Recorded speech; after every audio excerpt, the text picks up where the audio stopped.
పెళ్లి సంబంధం కోసం వచ్చి మేనత్త ఇంట్లో అల్లుడు బంగారు నగలు చోరీ చేసిన ఘటన పార్వతీపురం మన్యం జిల్లాలో చోటు చేసుకుంది. పార్వతీపురం మండలంలో గల పెదబోండపల్లిలో జూలై 27న ఘటన చోటు చేసుకుంది. బాధితురాలు ఫిర్యాదు మేరకు నిందితుడు దేవబత్తుల లక్ష్మణరావును రాజమండ్రిలో అదుపులోకి తీసుకున్నారు. 16 తులాల నగలను పోలీసులు స్వాధీనం చేసుకున్నారు.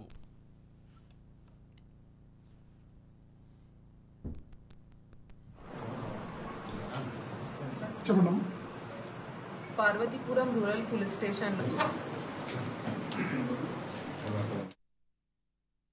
24 under section 305 read with 35 BNS a theft case 27 July 24 morning 6:30 hours లో పెద్దబొండపల్లి విలేజ్ పార్వతీపురం మండల్లో జరిగింది.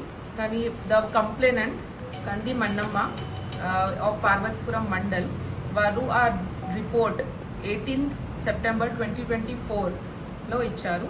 ఆ కేసులో CI SI and entire team investigate చేసి అక్యూజ్లో అరెస్ట్ చేశారు.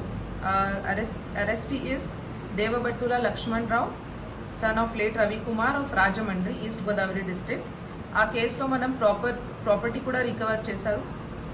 ఆ property total 16.72 tolas of gold worth 4